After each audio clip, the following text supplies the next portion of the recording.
मित्रांनो नमस्कार. आजच्या भागामध्ये आता मालती ही त्या राणीला खूप त्रास देत असते आणि तिला म्हणत असते की तुझ्यामुळे एवढं सगळं झालं, सांग लवकर तुला ह्या भाकरी करायला कुणी मदत केली आहे. लवकर सांगते की नाही, मला मला कळलंच पाहिजे, तुला कुणी मदत केली होती ग भाकरी करण्यासाठी. अगं एवढं कोण आहे तुला मदत करण्यासाठी. आणि तिचा हात पिरगळते राणीचा. राणी खूप ओरडते, आई ग माझा हात सोडा ना, मला त्रास होतोय. तिच्या हातचा बेल्ट वगैरे काढून टाकते आणि आता तिचा बेल्ट आणि ते काढल्यावरती इकडं उर्मिला म्हणते, ओ मालती आई तिचा हात वेगळा करा डायरेक्ट तुम्ही हातापासून, तिला काढून टाका तिचा हात, असं म्हणते. आणि आता लगेच जी मालती आहे ती म्हणते की काय ग तू एवढं हे करतेस का, तुझा हात नाही काढून टाकला मी तर बघ, असं म्हणते.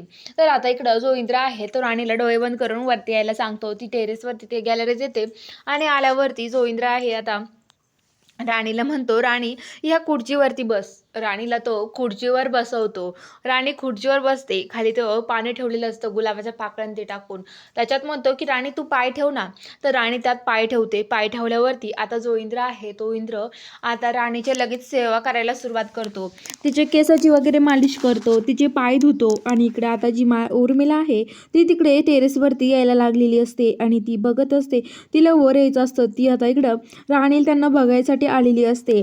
तर इकडं आता जी राणी आहे तिला इंद्र मालिश करून देतो केसांची, तिची मान ते दाबून देतो आणि तशीच राणीला तिथे झोप लागून जाते.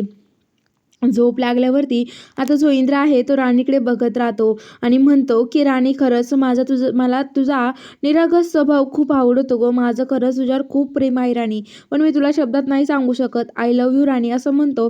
तेवढ्यात जी राणी आहे ती डोळे उघडून इंद्राकडे बघायला लागते आणि इंद्र आता कावरा बावरं होतो. आणि आता राणी इंद्राकडे बघते आणि इंद्र राणीकडे, एकमेकाकडे दोघे बघत राहतात. आता राणीला कळतं इंद्राचं तिच्यावर प्रेम आहे. तर बघूया आता पुढील भागात नक्की काय घडणार आहे.